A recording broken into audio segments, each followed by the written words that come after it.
Bonjour Gilles Ménage. Bonjour Nicolas Legrand. Alors on l'a vu avec Morgane Bouchet, beaucoup d'actualités liées à la compagnie Air Calédonie. Ce matin, vous recevez son PDG.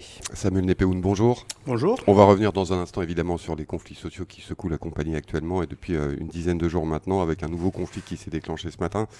Mais j'ai envie de vous demander d'abord, qu'est-ce qui se passe à Air Calédonie ? Alors je rappelle juste qu'on sort de 2 années très compliquées, 2 années de Covid, et à l'issue desquelles des mesures importantes ont été prises.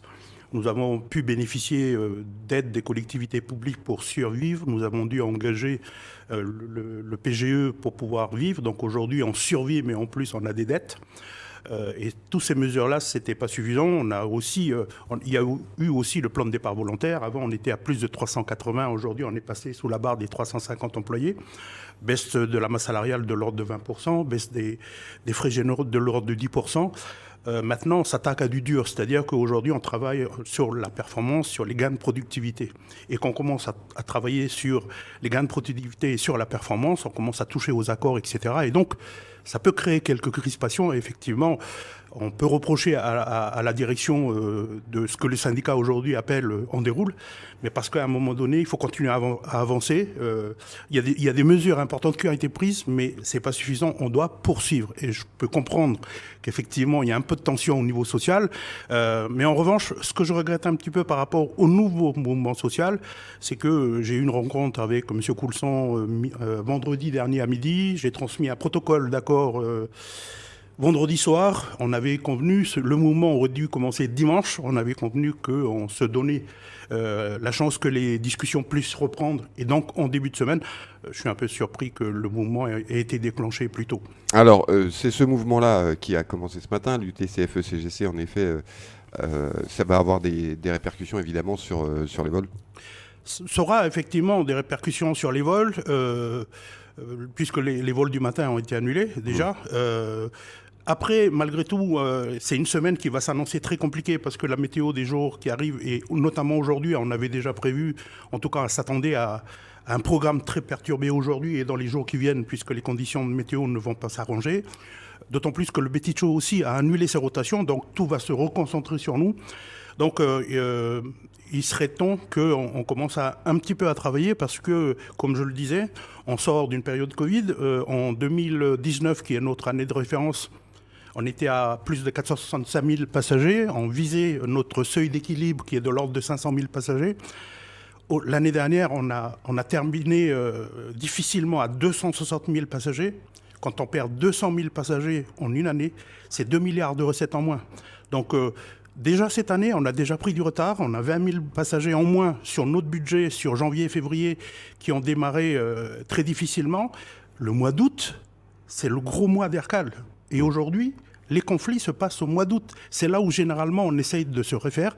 Et c'est un petit peu dommage que les conflits sociaux, en tout cas, interviennent à ce moment-là. Et en plus, cette année, je n'ai peut-être pas besoin de le rappeler, mais la présence de la Nina crée des conditions météo souvent défavorables. Et on est très souvent amené à modifier, changer, réorganiser nos programmes par rapport aux conditions météo qui sont particulièrement catastrophiques cette année. Est-ce que la survie de la compagnie est en danger, Samuel Népéhoun ? À très court terme, non, mais à force, ça va commencer à devenir compliqué. Comme je le disais tout à l'heure, on est en mode survie. On est en mode survie déjà pourquoi ? Parce qu'on a été beaucoup aidé par les collectivités. Je disais qu'on a pris des mesures drastiques, importantes. Je vous ai annoncé les mesures avec les réductions, masse salariale, frais généraux, etc. Aujourd'hui, on attaque la performance. Il ne faudrait pas que ça perdure parce qu'à un moment donné, ça va devenir très, très compliqué. Et comme d'autres structures publiques, en tout cas à capitaux publics comme nous, si nous on est en difficulté, on risque de mettre nos collectivités actionnaires en difficulté aussi par voie de conséquence. Alors revenons en détail, si vous le voulez bien, sur le cas de Christelle Séjot, donc cette pilote qui a été à l'origine du conflit qui a duré une dizaine de jours. Ce que vous disiez, c'est qu'en gros, elle manquait de qualification à un certain moment, c'est-à-dire que par rapport aux autres camarades pilotes de ligne, il lui manquait quelque chose, c'est ça ? Je pense que ce qui est important de rappeler d'abord, c'est le parcours choisi qui est un peu plus complexe. On a, je le disais dans la presse la semaine dernière, qu'il y a des collègues de la même promotion qui sont passés par des plus petits modules, ont intégré le 72 et aujourd'hui volent sur des plus gros appareils. Là, il y a eu le choix de passer directement à l'RTR et donc on sait que le gap à franchir est un peu plus important. On va dire la partie initiale de la formation, il n'y a pas de souci là-dessus. Les communications d'Air Calédonie qui dit pas le niveau requis pour voler sur le réseau d'Air Calédonie. Je rappelle que le réseau Air Calédonie est très compliqué et très complexe. Des pistes très courtes, 1200 mètres, Magenta avant de travers. Il faut pouvoir poser un ATR sur Magenta. C'est pas, il faut véritablement maîtriser la machine.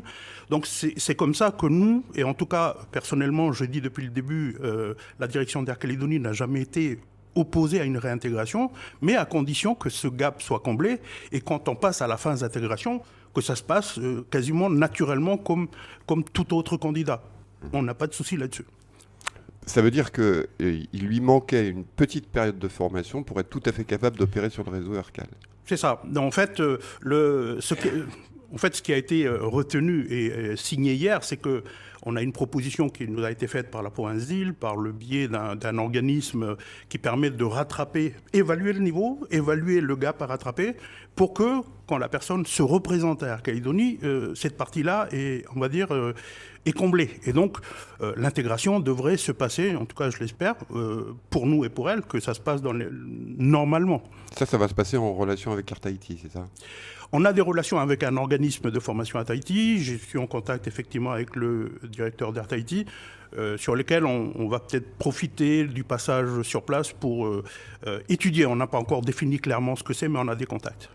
Est-ce qu'on a envie de vous dire, tout ça n'aurait pas pu être négocié dès le départ ? Bien évidemment que Est-ce qu'il fallait 10 jours de grève pour en arriver là ? Je vous dis clairement, pour ma part, non. Parce que quelque part, cette proposition-là, avant le début du mouvement, je l'avais déjà proposée. Donc, en fait, hier, c'était plus le fait de se mettre autour d'une table, de discuter et d'exposer, puisqu'on est rentré dans le détail de la proposition, qu'est-ce qui est dedans, est-ce que tout est prévu. C'est pour ça aussi qu'on s'est donné un peu de temps pour que, avant de signer le protocole final de sortie, on ait verrouillé les différentes étapes et qu'il n'y ait pas de débat définitivement sur le sujet. On sait très bien, Samuel Nepoun, que piloter un avion, c'est quelque chose d'important. On met la vie des gens entre les mains d'un pilote. Donc c'est quelque chose de sérieux, il faut savoir le faire. Oui, alors, vous savez que l'aérien est le moyen de transport le plus sûr, mais c'est aussi le transport le plus sûr parce qu'il est très structuré. On est audité quasiment tout le temps par les autorités. On a encore été audité récemment par la direction nationale de la sécurité de l'aviation civile, moi-même, puisque, alors dans l'aérien, il faut aussi savoir qu'on a deux organigrammes différents. Il y a l'organigramme fonctionnel tel qu'on connaît dans toute société, finance, RH, etc., et la partie opérationnelle, mais par-dessus ça, on a une autre organisation qui est l'organisation, on va dire, réglementaire. Et celui qui est au-dessus de tout ça, qui est le garant de la sécurité des vols et de notre conformité réglementaire pour avoir notre licence pour pouvoir travailler en tant que compagnie aérienne, c'est le dirigeant responsable. On appelle ça un dirigeant responsable. Aujourd'hui, récemment, ça a été requalifié cadre responsable. Et dans la compagnie, ça peut être différent dans d'autres sociétés, mais dans la nôtre, je suis PDG, mais je suis aussi ce fameux cadre responsable qui doit être garant de la conformité réglementaire et de la sécurité des passagers. Alors ce nouveau conflit déclenché aujourd'hui par l'UTCFE-CGC, il concerne quoi ? Quels sont les motifs de cette grève ? Alors, dans le préavis qui nous a été déposé, ces deux termes, on va dire, génériques qui sont employés, c'est le management et c'est la promotion interne. Sur le management, sur le protocole que j'ai transmis en fin de semaine, c'était de dire, comme je vous l'ai dit aujourd'hui, ça peut se comprendre qu'il y a de la tension parce que la direction veut accélérer les choses, veut bousculer un peu les choses parce qu'on doit continuer à travailler sur les gains de productivité et sur la performance. Donc on peut comprendre la crispation. Néanmoins, ce que j'ai déjà proposé la semaine dernière, c'est de restructurer la direction des ressources humaines pour consacrer un meilleur volet, en tout cas que la directrice des ressources humaines notamment, se consacre pas pleinement, parce qu'elle a d'autres responsabilités aussi, à tout ce qui est social, et notamment le dialogue social au sein de l'entreprise. Mais en même temps, on dote la direction des ressources humaines de moyens, parce que si on dégage la directrice des ressources humaines pour se consacrer plus aux relations sociales, il faut bien que quelqu'un s'occupe notamment surtout la partie paye, qui est un volet très lourd dans une DRH comme la nôtre, parce que dans une compagnie aérienne, on a plusieurs populations et les conventions sont très différentes. La convention navigant, la convention des gens au sol, la convention des gens techniques, etc. Les types de rémunération sont très différents. Donc toute la partie paye est un secteur important. Donc il va falloir qu'on se dote d'une personne qui serait plus consacrée à ça et faire en sorte que la direction des ressources humaines se consacre plus au côté dialogue social. Sur la promotion interne, bien évidemment, comme je l'ai déjà dit dans la presse récemment, je suis pour l'emploi local, je suis pour la promotion des Calédoniens, je suis pour que les Calédoniens réalisent leurs rêves. On a un bel exemple avec Johan Pidgeot ces derniers jours, et notamment à travers de l'aéronautique. En revanche, il ne faut pas qu'une promotion interne mal conduite neutralise ou paralyse une entreprise. Nous avons un département chez nous où on vit ça aujourd'hui, au jour le jour. On a restructuré tout un département. Les discussions ont fait en sorte qu'on a été obligé, en tout cas dans les discussions qu'on a eues, à faire que de la promotion interne. Et donc, on n'a pas pris les compétences requises pour assurer le service. On a un secteur aujourd'hui qui est naufragé. Donc, promotion interne, pourquoi pas, mais il ne faut pas que la promotion interne aille à l'encontre de la productivité, de la compétitivité et de la performance de l'entreprise. On imagine bien, Samuel Népehoun, que ces conflits successifs ont un poids économique, évidemment. Oui, comme je vous l'ai dit tout à l'heure, notre dernière année de référence, c'est 2019, avec plus de 465 000 passagers. On visait les 500 000 passagers. L'année dernière, 262 000. On a perdu 200 000 passagers. Et comme je vous le disais, 200 000 passagers, c'est 2 milliards.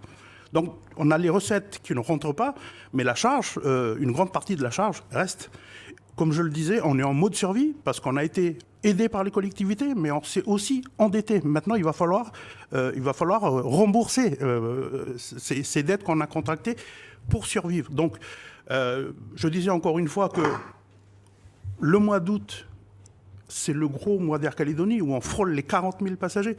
Les trois jours du week-end qui ont été plombés, c'était des journées à 1500, voire un peu plus de 1500. Les vacances, on frôle les 2000 passagers jour. Et les mouvements sociaux se passent là. Et on pensait pouvoir récupérer ce qu'on a perdu en début d'année, etc., sur le mois d'août. Et là, on vient de réaliser encore... Le mois, il est catastrophique. Et comme je le disais tout à l'heure, cette année, encore, il y a la météo en plus qui vient là-dessus, puisque les conditions météo de cette année sont particulièrement catastrophiques et nous amènent très souvent à chambouler, à modifier nos programmes. Qu'est-ce que vous allez faire dans les heures, dans les jours qui viennent? Vous allez continuer à discuter, j'imagine? Oui, je pense que la discussion n'a jamais été interrompue. Je dis juste que le contexte n'est pas simple. Les secteurs qui ont été les plus longuement et durement touchés par le Covid, c'est le secteur du tourisme et de l'aérien. Donc nous sommes en plein dedans. Au lendemain d'une aventure comme celle-là, en tout cas d'une période difficile comme celle-là, je peux comprendre les crispations, mais malgré tout, il faut se parler et il faut qu'on continue à avancer. On rappelle aussi que les non-grévistes sont beaucoup mobilisés pendant ces jours-là, jusqu'au moment où, effectivement, légalement, c'était plus possible. Oui, et d'ailleurs, j'en profite pour remercier les équipes qui ont donné plus que ce qu'on attend d'eux pour pouvoir essayer de préserver un maximum nos programmes. Je peux vous assurer que si on a pu faire samedi et dimanche, c'est parce qu'on a réussi à former en 3 jours une personne sur des procédures réglementaires. Donc on suivait tous les jours si la personne allait réussir. Parce que c'est un parcours, c'est une formation, mais qui doit être validé par des gens qui suivent la formation. Il faut qu'ils puissent le réussir. Cette personne, elle aurait raté cette formation, on aurait bâché les vols de samedi et dimanche. Donc voilà, on a dû prendre des mesures drastiques, mais il faut se mobiliser, il faut être innovant, il faut trouver des solutions. Et je trouve que ceux qui n'étaient pas grévistes, il y a les valeurs de la compagnie ont été mises en avant avec l'adaptabilité, l'exemplarité, l'engagement. Ce sont des valeurs fortes au sein de la compagnie que j'ai vu les équipes de la compagnie les faire vivre ces derniers jours. Dernière question, Samuel Népehoun. Vous comprenez, j'imagine, la grogne que ça a pu susciter chez les passagers, notamment en cette période, justement, vous le disiez, qui est une période importante, les mariages et tous les gens qui se sont retrouvés coincés, pas pouvoir rentrer. Bien évidemment. On a une position qui est très difficile parce qu'à la fois il faut gérer une situation, il y a des crispations, il y a des frustrations, il y a des gens qui ne sont pas contents et on le comprend, mais aujourd'hui on ne peut qu'essayer de faire en sorte que nos programmes reprennent rapidement, que le dialogue soit rétabli et j'en appelle surtout à la responsabilité de tous les acteurs pour qu'on continue à assurer au mieux notre mission de service public. Samuel Népehoun, PDG d'Air Calédonie, merci d'avoir accepté notre invitation ce matin. Merci à vous.